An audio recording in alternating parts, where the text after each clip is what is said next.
میں نے M Phil کر لیا تھا مگر ابھی تک کہیں بھی نوکری نہیں مل رہی تھی۔ در در بھٹکنے کے بعد بالآخر میں نے ہمت ہار لی۔ سوچا کہ نوکری تو نہیں مل سکتی، اچھا ہے کہ میں کوئی اور کام ڈھونڈوں۔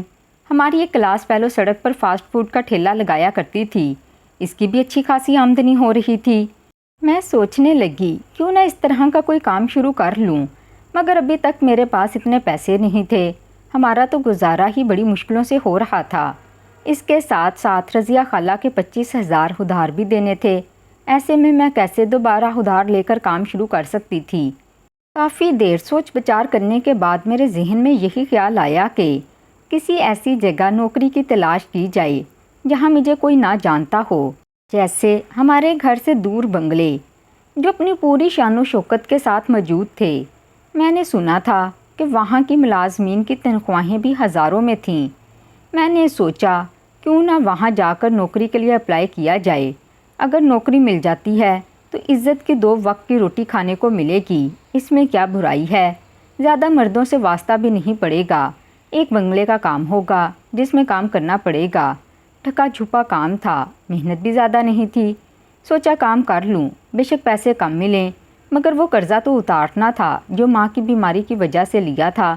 3-4 بنگلوں میں جا کر پتہ کیا، انہوں نے مجھ سے میرا نمبر مانگ لیا اور کہا کہ رابطہ کریں گے، مگر جب ان لوگوں سے میں مایوس ہو گئی تو انہوں نے مجھ سے رابطہ نہیں کیا۔ تو میری نظر ایک کوٹھی پر پڑی جو ہمارے گھر سے زیادہ دور نہیں تھی، یعنی کہ آنے جانے کا خرچہ بھی بچ سکتا تھا کیونکہ میں وہاں تک تو پیدل آ جا سکتی تھی۔ حال ہی میں وہ کوٹھی نئی بنی تھی۔ سنا تھا کہ وہاں کوئی خان ہے جو یہاں آ کے اپنے خاندان کے ساتھ رہنے کے لیے آیا ہے، یعنی وہاں نوکری کے لیے اپلائی کیا جا سکتا ہے اور نوکری کے لیے اسامیاں بھی خالی ہوں گی۔ میں نے سوچا وہ جس طرح کا کام بھی بولیں گے میں کر لوں گی، مگر مجھے کم از کم ایسی نوکری چاہیے تھی جس کی تنخواہ مجھے 20 سے 25,000 ملے، کیونکہ ہم 2 ماں بیٹی کا اتنا ہی خرچہ تھا۔ وہاں جاتے ہوئے میں بہت گھبراہٹ کا شکار تھی کیونکہ میرے پاس وہ کوٹھی ہی آخری امید تھی۔ اگر وہاں نوکری مل جاتی تو ہم ماں بیٹی کے مسئلے حل ہو جائیں گے۔ یہ سوچ کر مجھے خوشی محسوس ہو رہی تھی، مگر جب خیال آتا کہ وہاں نہ نوکری ملی تو کیا کروں گی، ٹینشن سے سر پھٹنے لگتا۔ گھر کی ساری ذمہ داری میرے کندھوں پر تھی۔ مجھے سمجھ نہیں آ رہا تھا کہ میں گھر چلانے کے لیے اخراجات کے پیسے کہاں سے لاؤں۔ نوکری مل نہیں رہی تھی اور کاروبار کے پیسے موجود نہیں تھے۔ میرے پاس جو آخری آپشن موجود تھا وہ کسی کے گھر میں کام کر کے پیسے کمانے کا ہی تھا۔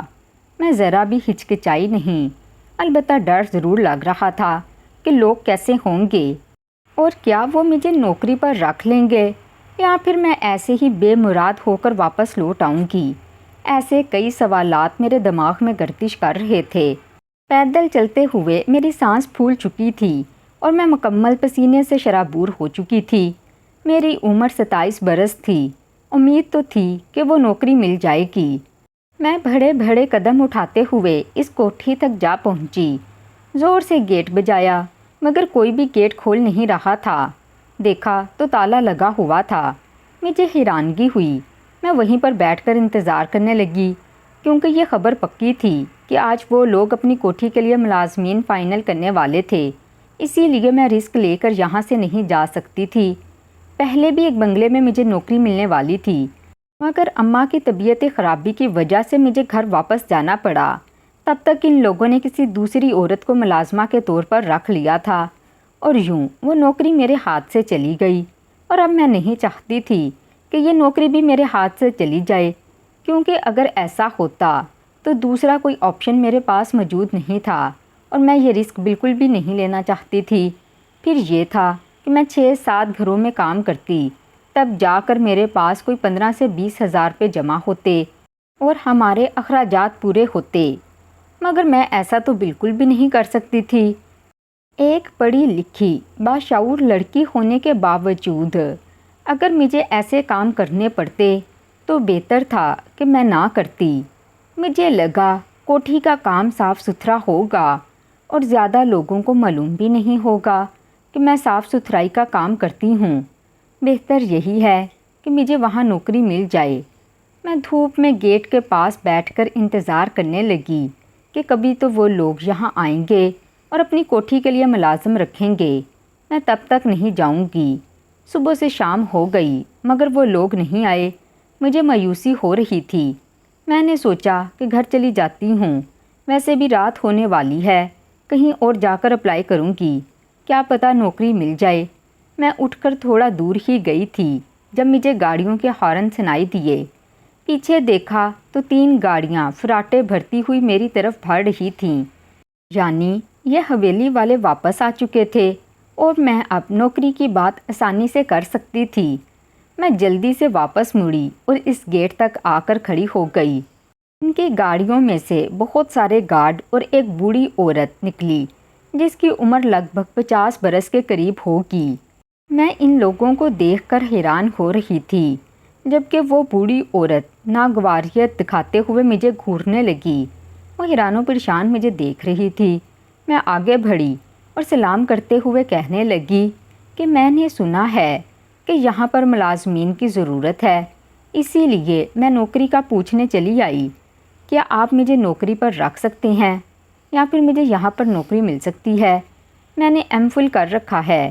میں نے جلدی سے اپنی تعلیم بتائی تو وہ عورت جو بھی ناگوار تاثرات سے مجھے گھور رہی تھی، اس کے تاثرات بدل گئے اور وہ حیران ہو کر پوچھنے لگی، کیا تم نے سچ میں ایم فل کر رکھا ہے؟ میں نے اس بات میں سر ہلا دیا تو وہ کہنے لگی، ٹھیک ہے، مجھے تم سے بات کرنی ہے، اندر چلو۔ گیٹ کھول دیا گیا۔ اتنی شاندار کوٹھی میں نے آج تک نہیں دیکھی تھی۔ وہ کسی محل سے کم نہیں لگ رہی تھی۔ میری تو آنکھیں پلکنے جھپکنا ہی بھول گئیں۔ میں پاگلوں کی طرح اس کوٹھی کو گھور رہی تھی۔ تب وہ عورت گلا کھنگارتے ہوئے کہنے لگی، چلو میرے ساتھ، میں تمہیں تمہاری تعلیم کے مطابق تو نوکری نہیں دے سکتی، البتہ ایسی نوکری ضرور دے سکتی ہوں جس میں تمہیں زیادہ تکلیف نہ ہو اور تمہاری عزت نفس بھی محفوظ رہے۔ جب اس عورت نے عزت نفس کا لفظ استعمال کیا تو میری آنکھوں میں سے آنسو بہنے لگے۔ میں نے نوکری کے لیے کس کس کے سامنے ہاتھ نہیں پھیلائے تھے، صرف چند پیسوں کے لیے۔ اتنے پڑھنے کا بھی کوئی فائدہ نہیں ہوا۔ جلدی سے آنسوؤں کا گولا حلق میں اتارتے ہوئے میں اس بوڑھی عورت کے پیچھے پیچھے چلنے لگی جو اچھی خاصی ایکٹیو تھی۔ وہ آگے آگے چل رہی تھی اور میں اس کے پیچھے۔ اس کے ساتھ گارڈز بھی تھے۔ مجھے تھوڑا ڈر لگ رہا تھا مگر پھر میں نے سوچا اگر ڈر جاؤں گی تو یہ نوکری بھی ہاتھ سے نکل جائے گی۔ فوراً اس عورت کے ساتھ ڈرائنگ روم میں آ گئی۔ ان کے لون سے بھی زیادہ خوبصورت تو ان کا ڈرائنگ روم تھا جسے دیکھتے ہی میں ہوش و حواس سے بیگانہ ہو کر اسے تکتی رہ گئی۔ وہ بوڑھی عورت کہنے لگی، حویلی میں کام تو بہت زیادہ ہیں، میں نے کافی سارے ملازم رکھ لیے ہیں، کچھ ہم اپنے آبائی گاؤں سے لائے ہیں اور چند ایک کی ضرورت ہے، کیا تم اچھا کھانا بنا سکتی ہو؟ میں نے اس بات میں سر ہلا دیا۔ میں اس سے کہنے لگی، میں کھانا بہت اچھا بناتی ہوں اور ساتھ ساتھ میں نے اسے یہ بھی کہا، میں آج رات کو کھانا بنا کر آپ کے پاس بھیج دوں گی، اگر آپ کو میرے ہاتھ کا بنا ہوا کھانا پسند ہوا تو مجھے رکھ لیجئے گا، ورنہ میں کہیں اور نوکری ڈھونڈ لوں گی۔ میں نے شرمندگی سے سر جھکاتے ہوئے کہا، اس کے ساتھ ساتھ میں یہ بات بھی جانتی تھی گھر میں راشن تک موجود نہیں۔ پر وہ عورت کہنے لگی، ٹھیک ہے، پھر ایسا کرو کہ وہ کچن ہے، اس میں راشن پڑا ہوا ہے، اچھے سے کھانا بناؤ، اگر مجھے کھانا پسند آیا تو میں تمہیں رکھ لوں گی، اور ہاں، کھانا اتنا بنانا جو تم اپنے ساتھ گھر بھی لے جا سکو۔ اس کی اس ہمدردی پر میں نے جھکے ہوئے سر کو محبت بھری نظروں سے ان کی طرف دیکھا۔ وہ تو بڑی شفیق عورت نکلی، مسکراتے ہوئے کہنے لگی، میں ٹھیک کہہ رہی ہوں، ہمارے لیے تو کھانا بنانا ہی، ساتھ میں اپنے لیے بھی بنا لینا، اتنی رات کو گھر جاؤ گی، گھر جا کر دوبارہ بنانے سے بہتر ہے یہاں زیادہ بنا لو۔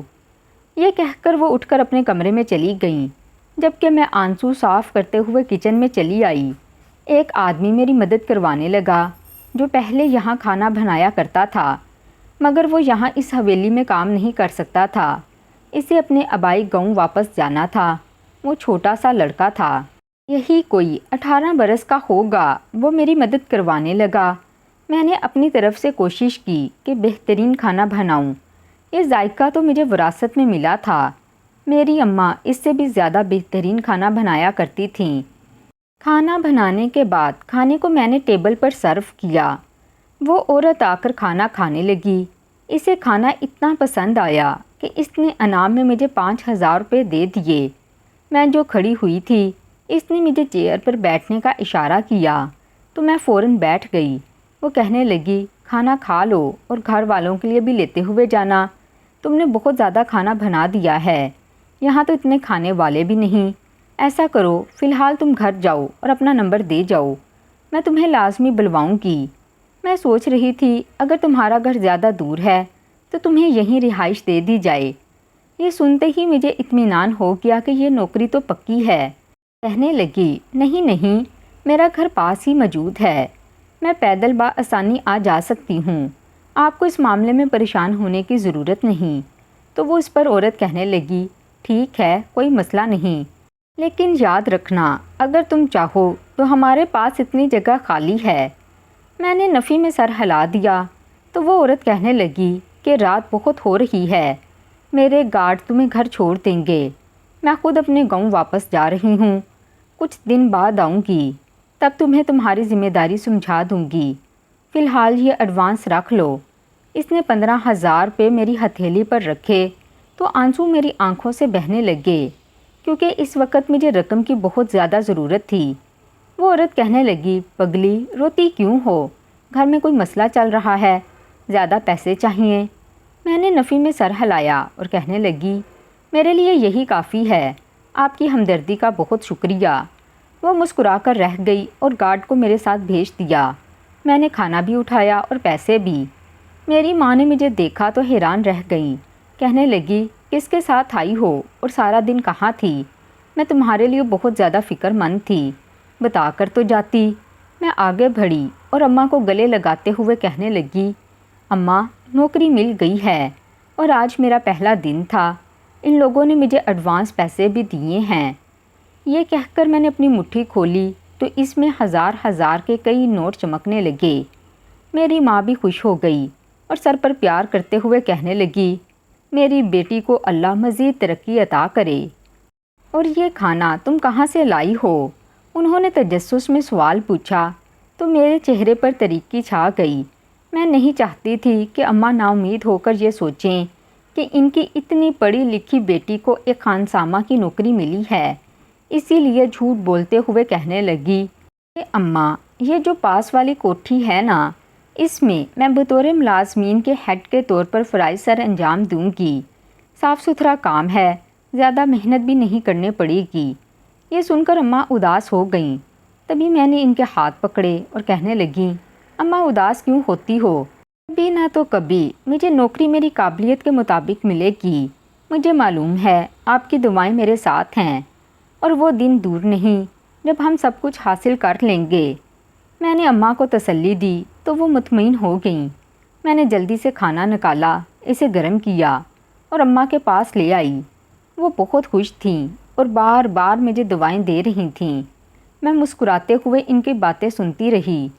بے شک نوکری کا پہلا دن بہت مصروف گزرا تھا، مگر مجھے امید تھی کہ جلد ہی میری تعلیم کے مطابق بھی مجھے نوکری مل جائے گی، لیکن تب تک مجھے کوئی نہ کوئی کام تو کرنا ہوگا تاکہ گھر کے اخراجات پورے کرنے کے لیے کسی اور کے سامنے ہاتھ نہ پھیلانے پڑیں اور گھر کا خرچہ باعزت طریقے سے چلتا رہے۔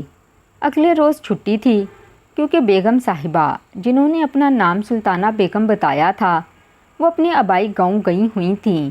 میں سارا دن آرام کرتی رہی کیونکہ کل کی وجہ سے بہت زیادہ تھکاوٹ ہو رہی تھی۔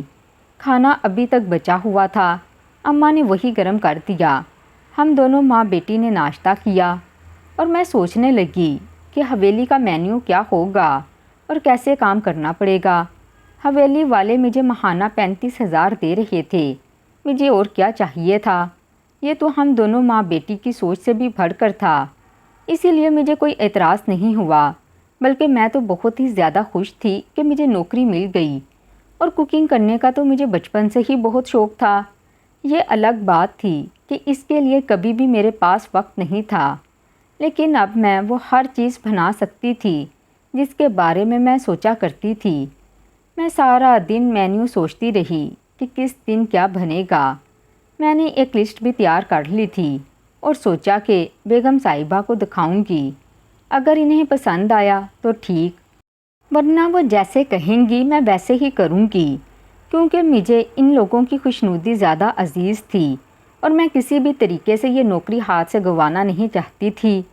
2 دن میں گھر پر آرام کرتی رہی۔ تیسرے روز صبح 7 بجے مجھے فون آیا کہ جلدی سے حویلی پہنچو، حویلی میں کچھ مہمان آ رہے ہیں اور کھانا بنانا ہے۔ میں تیار ہو کر اماں کو خدا حافظ بول کر جلدی سے حویلی آ گئی۔ پیدل مجھے کوئی 7 سے 8 منٹ لگے ہوں گے۔ واک بھی ہو جاتی تھی اور بندہ تندرست محسوس کرتا ہے۔ میں حویلی میں داخل ہوئی تو دیکھا سلطانہ بیگم، جن کو سب بی جان بولتے تھے، وہ میرا انتظار کر رہی تھیں۔ میں فوراً ان کی طرف بڑھی اور وہ لسٹ انہیں دکھا دی۔ وہ خوش ہوتے ہوئے بولیں، تم تو بہت سمجھدار ہو، سارا مینیو بہت اچھے طریقے سے تم نے بنایا ہوا ہے، مجھے بہت پسند آیا ہے۔ ایسا کرو کہ اس مینیو کو کچن کی دیوار پر چپکا دو تاکہ ہر ملازم اس بات سے واقف رہے اور اسی حساب سے ہی حویلی میں کام ہو۔ اب تم جا کر کچن میں کام کرو۔ میرے کچھ رشتہ دار آبائی گاؤں سے آ رہے ہیں، تو ان کے لیے بہترین سا کھانا بنانا، وہ چیز جس میں تو مہارت رکھتی ہو اور تمہیں پورا یقین ہو کہ میں وہ چیز سب سے اچھی بناتی ہوں، وہی چیز بنانا۔ میں چاہتی ہوں کہ وہ کھانا کھائیں تو بس کھاتے ہی رہ جائیں اور اپنی انگلیاں چاٹنے پر مجبور ہو جائیں۔ اب یہ سب کچھ تمہارے ہاتھ میں ہے، میں نے یہ ذمہ داری اب تمہیں دے دی ہے۔ اگر تم نے اچھے سے کام کیا تو میں تمہیں کچھ بونس بھی دے دیا کروں گی۔ یہ کہہ کر وہ میری طرف دیکھنے لگیں، شاید میرے تاثرات جاننے کی کوشش کر رہی تھیں۔ بونس کا نام سنتے ہی میری آنکھیں چمکنے لگیں۔ میں خوشی خوشی کچن میں داخل ہوئی اور کھانا بنانے لگی۔ سب سے پہلے میں نے میٹھا بنایا تاکہ اسے ٹھنڈا کرنے کے لیے فریج میں رکھا جا سکے۔ اتنی بڑی حویلی تھی، ابھی تک میں نے وہ پوری نہیں دیکھی تھی۔ میری بڑی خواہش تھی کہ میں اس حویلی کو مکمل طور پر دیکھوں، لیکن فی الحال میں نے یہ خواہش دبا لی اور کھانا بنانے پر فوکس کرنے لگی۔ سارا دن مجھے کام کرتے کرتے لگ گیا، مگر میں بالکل بھی تھکاوٹ محسوس نہیں کر رہی تھی، کیونکہ یہ تو میرا پسندیدہ مشغلہ تھا اور ایسے کاموں میں تو بالکل بھی نہیں تھکتی تھی، بلکہ اور زیادہ ایکٹیو رہتی تھی۔ ملازمین میرے کام دیکھ کر حیران ہو رہے تھے۔ میں نے 20 لوگوں کا کھانا تیار کرنا تھا اور بغیر کسی مدد کے میں نے کھانا تیار بھی کر دیا۔ مغرب کی اذان ہونے سے پہلے کھانا تیار ہو چکا تھا اور مہمان بھی پہنچ گئے تھے۔ میری طبیعت تھوڑی سی خراب لگ رہی تھی تو میں چھٹی لے کر گھر آ گئی۔ میں نہیں جانتی تھی کہ ان لوگوں کو کھانا کیسا لگا، کیونکہ اماں کی بھی تو بار بار کال آ رہی تھیں کہ گھر آؤ، ان کی طبیعت بگڑ رہی ہے، اور یہاں مجھے خود کچھ چکر سے آ رہے تھے، شاید کمزوری کی وجہ سے۔ کافی دنوں سے ایسی حالت ہو رہی تھی، میں نے بھی تو خود پر توجہ نہیں دی تھی۔ صبح میں سوتی رہی۔ 10 بجے اماں نے اٹھایا اور کہا، بی جان کی گاڑی باہر انتظار کر رہی ہے، انہوں نے خاص طور پر تمہیں بلایا ہے۔ میں حیران ہوئی کہ اچانک ایسا کیا ہو گیا ہے، شاید اتنی دیر ہو گئی تھی اور میں ابھی تک وہاں نہیں گئی، تو شاید وہ پریشان ہو رہی ہوں گی۔ میں فوراً سے تیار ہوئی اور حویلی پہنچ گئی۔ بی جان مجھے دیکھتے ہی کہنے لگیں، آج میں بہت خوش ہوں اور میں تمہیں ایکسٹرا پیسے دوں گی، تم نے اتنا لاجواب کھانا بنایا ہے کہ وہ سب لوگ تمہاری تعریف کرتے ہوئے گئے ہیں، یہ لو 10,000 بونس سمجھ کر رکھ لو۔ انہوں نے زبردستی مجھے 5,000 کے 2 نوٹ میری مٹھی میں دبا دیے۔ وہ مسکرا کر مجھے دیکھ رہی تھیں۔ میں نے سر جھکا لیا۔ اس کام میں عزت کے ساتھ ساتھ پیسہ بھی تھا، مجھے اور کیا چاہیے تھا۔ تبھی مالکن کہنے لگیں، آج سے تمہاری تنخواہ میں اضافہ کر رہی ہوں، اب سے تمہیں ماہانہ 40,000 روپے ملیں گے۔ میں خوش ہو گئی۔ ایسے ہی کام کرتے کرتے مجھے 1 سال ہو گیا۔ ایک روز میں حویلی میں داخل ہوئی تو سارے ملازمین متحرک نظر آ رہے تھے۔ بیگم صاحبہ خود ہدایات دے رہی تھیں اور گھر کی صفائی کی جا رہی تھی۔ لون میں نئے پودے اگائے جا رہے تھے۔ ہر شخص مصروف تھا۔ میں حیران ہوئی کہ پہلے تو کبھی یہ ملازم اتنی جان فشانی سے کام نہیں کرتے۔ اللہ خیر کرے، آج کیا معاملہ ہے؟ یقیناً کوئی بڑی دعوت ہونے والی ہے، یا پھر ہو سکتا ہے کہ کوئی آ رہا ہو۔ میں نے چادر اتاری اور بیگم صاحبہ کے پاس گئی تو وہ مسکراتے ہوئے میری جانب بڑھیں اور کہنے لگیں، شکر ہے تم آ گئی، میں کافی دیر سے ہی تمہارا انتظار کر رہی تھی۔ آ گئی ہو تو جلدی سے بتاؤ کہ ہمیں کھانے میں کیا بنانا چاہیے۔ وہ اتنا پرجوش تھیں کہ میں حیران ہو کر انہیں دیکھنے لگی۔ وہ کہنے لگی، ایسے کیسے مجھے دیکھ رہی ہو؟ وہ مسکراتے ہوئے کہہ رہی تھیں۔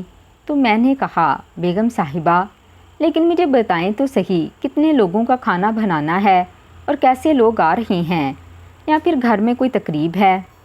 تو وہ کہنے لگیں، اف اللہ، میں تو بات بتانا ہی بھول گئی، میں نے تو تمہیں بتایا ہی نہیں۔ وہ سر پر ہاتھ رکھ کے کھڑی تھیں۔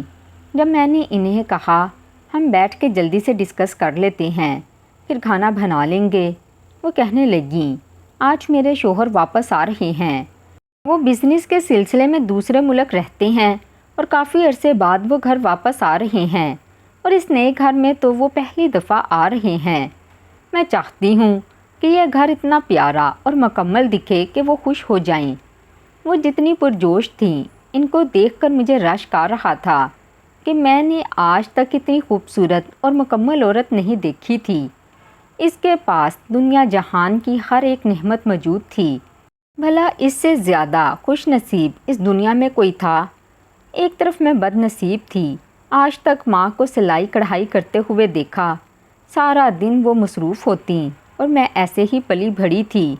پچھلے کئی سالوں سے وہ زیادہ کام نہیں کر سکتی تھیں، تو ایسے میں مجھے کام کرنا پڑا۔ یہاں بھی جان کو دیکھ کر مجھے واقع میں ہی بہت خوشی ہوتی تھی۔ وہ ہر وقت خوش رہتیں اور خدا کا شکر ادا کرتیں۔ انہوں نے کبھی بھی امیر ہونے کا زیادہ غرور نہیں کیا اور نہ ہی ہم پر جتایا، بلکہ ہمیشہ بہت محبت سے پیش آتیں اور نہ ہی کسی کے کام میں خواہ مخواہ میں غلطیاں نکالتیں۔ ابھی بھی وہ اتنا خوش تھیں کہ سبھی ملازم ان کی خوشی میں خوش ہو رہے تھے، بلکہ گھر صاف کرنے میں دگنی محنت کر رہے تھے۔ حویلی میں رونق چھا گئی تھی، ہر طرف چہل پہل تھی، ملازمین خوش تھے اور بیگم صاحبہ تو جیسے ہواؤں میں اڑتی پھر رہی تھیں۔ ان کا بیٹا بھی ساتھ آ رہا تھا۔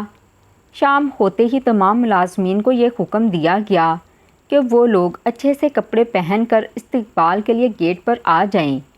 ہر کسی کے ہاتھ میں پھولوں کی پتیوں والا شاپر تھا، تاکہ جب خان صاحب گھر میں تشریف لائیں تو ان پر ان کا استقبال کیا جا سکے۔ میں بیگم صاحبہ کے ساتھ کھڑی ہوئی تھی، وہ بے حد خوش تھیں۔ اچانک بیگم صاحبہ کو چکر آئے، میں نے فوراً سے انہیں تھاما، ملازمین بھی دوڑ پڑے، ہم سب گھبرا گئے۔ میں فوراً کچن سے پانی لینے گئی اور لا کر انہیں پانی پلایا تو وہ تھوڑا بہتر محسوس کرنے لگیں۔ میرا شکریہ ادا کرتے ہوئے وہ اٹھ کھڑی ہوئیں۔ انہیں چکر آئے تھے، وہ آج بہت خوش تھیں اور صبح سے بغیر کچھ کھائے ادھر سے ادھر پھر رہی تھیں۔ میں نے زبردستی انہیں کچھ فروٹ کھلائے اور جیسے ہی شور اٹھا کہ خان صاحب پہنچ چکے ہیں، وہ فوراً سے گیٹ پر جا پہنچیں، جبکہ میں سارے برتن اٹھا کر کچن میں آ گئی، برتن سمیٹ رہی تھی۔ میری نظر کچن کی کھلی ہوئی کھڑکی پر پڑی۔ سامنے بیگم صاحبہ کے شوہر عصمت خان کھڑے تھے۔ انہیں دیکھ کر تو میرے ہاتھ سے پلیٹیں چھوٹ کر نیچے گر گئیں۔ نیچے گرتے ہی وہ ٹکڑوں میں تقسیم ہو گئی، جبکہ کچن سے آتا ہوا شور کو سن کر بیگم صاحبہ نے پیچھے کچن کی طرف مڑ کر دیکھا۔ مجھے دیکھ کر وہ مطمئن ہو کر اپنے کام میں مصروف ہو گئیں اور اپنے شوہر اور بیٹے کو لے کر اندر کی طرف چلی گئیں، جبکہ میرے تو پیروں تلے سے زمین ہی نکل گئی۔ وہ صورت ہو بہو میرے ابا کی تھی۔ اس کا مطلب میرے والد صاحب زندہ تھے۔ میں شوق تھی۔ بیگم صاحبہ کچن میں آئیں، انہوں نے میرے کندھے پر ہاتھ رکھا تو میں ایک دم سے ڈر گئی اور ڈر کے مارے 2 قدم دور ہوئی۔ خوف کے مارے میری آنکھیں پھٹی کی پھٹی ہوئی تھیں۔ میں نے اپنے باپ کو آج تک صرف تصویروں میں دیکھا تھا اور آج بالکل سامنے دیکھ رہی تھی۔ بیگم صاحبہ پریشان ہوتے ہوئے پوچھنے لگیں کہ کیا بات ہے، تم اتنی پریشان کیوں لگ رہی ہو، سب ٹھیک تو ہے؟ انہوں نے میرے ماتھے پر ہاتھ رکھ کے چیک کیا اور کہنے لگیں، مجھے تو تمہاری طبیعت ٹھیک نہیں لگ رہی، تم آرام کرو۔ میں کہنے لگی، نہیں بیگم صاحبہ، میں ٹھیک ہوں، مجھے ابھی گھر جانا ہے، طبیعت ٹھیک نہیں لگ رہی۔ وہ کہنے لگی، ٹھیک ہے، میں گارڈ کو کہہ دیتی ہوں، وہ تمہیں تمہارے گھر چھوڑ آئے گا۔ اس پر میں کہنے لگی، نہیں بیگم صاحبہ، میں خود ہی چلی جاؤں گی۔ روتے ہوئے میں گھر سے نکلی اور تقریباً بھاگتے ہوئے اپنے گھر جا پہنچی۔ دیکھا، اماں کوئی سوٹ سلائی کر رہی تھیں۔ مجھے دیکھتے ہی مسکراتے ہوئے پوچھنے لگیں، آج تم جلدی آ گئی۔ میں کہنے لگی، اماں، آپ نے مجھ سے جھوٹ بولا تھا نا۔ اماں بیچاری حیران ہو گئیں اور سوالیہ نظروں سے مجھے دیکھنے لگیں۔ وہ میری طرف بڑھیں اور میرا ہاتھ پکڑنا چاہا، مگر میں نے ان کے ہاتھ جھٹک دیا اور پوچھنے لگی، اماں سچ سچ بتائیں، کیا آپ نے مجھ سے جھوٹ بولا تھا؟ وہ حیران ہوتے ہوئے کہنے لگیں، بیٹی، تم کیا پوچھنا چاہ رہی ہو اور کس بارے میں بات کر رہی ہو؟ مجھے صاف صاف بات بتاؤ، اور اتنی زیادہ خواص بافتہ کیوں ہو؟ سب ٹھیک تو ہے؟ کیا تمہیں کسی نے کچھ کہا ہے جو تم رو رہی ہو؟ میں نے جلدی سے آنسو صاف کیے اور اماں کو جھنجھوڑتے ہوئے پوچھ ڈالا، میرے ابا کون تھے اور اب وہ کہاں ہیں؟ یہ سنتے ہی اماں نے میرے ہاتھ چھوڑے اور چپ چاپ جا کر سلائی کرنے لگیں۔ میں ان کے سر پر جا پہنچی اور ان سے پوچھنے لگی کہ آخر میرے والد کون ہیں اور وہ کہاں ہیں؟ آپ بتاتی کیوں نہیں ہیں؟ اب تک آپ نے مجھ سے جھوٹ کیوں بولا کہ میرے والد مر چکے ہیں جبکہ وہ زندہ ہیں اور بیگم صاحبہ کے شوہر اور کوئی نہیں، وہی حسمت خان ہیں جن کی تصویریں ساری زندگی آپ نے مجھے دکھائیں اور کہا کہ یہ تمہارا باپ ہے جو مر گیا تھا۔ آپ مجھ سے جھوٹ کیسے بول سکتی ہیں؟ ایک بیٹی سے اس کا باپ کیسے چھین سکتی ہیں؟ میرے یہ کہنے کی دیر تھی، اماں غصے میں اٹھیں اور میرے منہ پر ایک تھپڑ دے مارا۔ میں حیران ہو کر انہیں دیکھنے لگی۔ وہ روتے ہوئے نیچے زمین پر بیٹھ گئیں اور کہنے لگیں کہ تم بالکل اپنے باپ جیسی ہو، ضدی اور ہٹ درم۔ میں ساری زندگی تمہیں اس کے سائے سے بچاتی رہی اور تم اسی کے گھر نوکری کرتی رہی، مجھے علم ہی نہ ہوا۔ یہ کہہ کر وہ اپنا سر پیٹنے لگی تو میں انہیں کہنے لگی، اماں سچ سچ بتائیں، میرے والد آپ کو چھوڑ کر کیوں گئے تھے؟ وہ روتے ہوئے کہنے لگیں، ہم دونوں نے بھاگ کر شادی کی تھی۔ میں نے اپنے گھر والوں کو منانے کی بہت کوشش کی، وہ تو مان گئے، مگر حسمت خان کے خاندان والے ہمارے علاقے کے بڑے زمیندار تھے۔ وہ ہمارے ہاں رشتہ نہیں کرنا چاہتے تھے کیونکہ ہم لوگ ان سے کمتر تھے۔ اگر زبردستی بیٹے کے کہنے میں آ کر رشتہ کرتے بھی صحیح تو میرے گھر والوں کی زندگی جہنم بنا دیتے، اور یہی وجہ تھی کہ ہم دونوں نے وہ علاقہ چھوڑ دیا اور کراچی آ گئے۔ یہاں آ کر ہم لوگ تھوڑا سکون سے رہ رہے تھے، مگر پھر حسمت خان کے والد کو پتہ چل گیا۔ انہوں نے ہمارے پاس اپنے بندے بھیجے اور میرے شوہر کو مجبور کیا کہ وہ مجھے طلاق دے دیں اور یہاں سے چلے جائیں۔ وہ تو مجھے مار دینا ہی چاہتے تھے، مگر میرے شوہر حسمت خان نے میری زندگی کی خاطر، میری زندگی بچانے کے لیے مجھے طلاق دے دی تاکہ وہ مجھے زندہ چھوڑ دیں۔ اس کے والد نے ہمیں زندہ چھوڑا اور اپنے بیٹے کو لے کر یہاں سے چلے گئے۔ اسی لیے میں نے کہا تھا کہ تمہارا باپ مر چکا ہے، میں نے غلط نہیں کیا۔ یہ کہہ کر وہ زور زور سے رونے لگیں تو میں نے انہیں گلے لگا لیا۔ مجھے سمجھ نہیں آ رہا تھا کہ اب مجھے کیا فیصلہ کرنا چاہیے۔ کیا وہاں جا کر بیگم صاحبہ کو سب کچھ بتانا چاہیے یا پھر ہمیں یہ گھر چھوڑ کر چلے جانا چاہیے؟ میں نہیں جانتی تھی کیا وہ مجھے پہچانیں گے یا پھر اس بات سے انکاری ہو جائیں گے کہ میں ان کی بیٹی ہوں۔ اگلے روز ڈرتے ڈرتے میں حویلی گئی تو وہ سامنے بیٹھے ہوئے دکھائی دیے۔ میری آنکھوں میں سے آنسو جمع ہونے لگے تھے۔ وہ سب ملازمین کو بونس کے طور پر ایک رقم دے رہے تھے۔ مجھے بھی بلایا گیا اور جب میں ان سے پیسے لینے گئی تو میرے ہاتھ کانپ رہے تھے۔ بیگم صاحبہ کہنے لگیں، مدثرہ، تمہاری طبیعت تو ٹھیک ہے؟ میرا نام سنتے ہی میرے باپ نے سر اٹھا کر اوپر دیکھا اور حیران ہوتے ہوئے کہنے لگے، تمہاری ماں کا کیا نام ہے؟ میں نے کہا، میری ماں کا نام شازیہ بیگم ہے۔ تو وہ کہنے لگے، تم کہاں رہتی ہو؟ میں نے کہا، یہیں اس علاقے میں۔ وہ کہنے لگے، کیا میں تمہارے گھر چل سکتا ہوں؟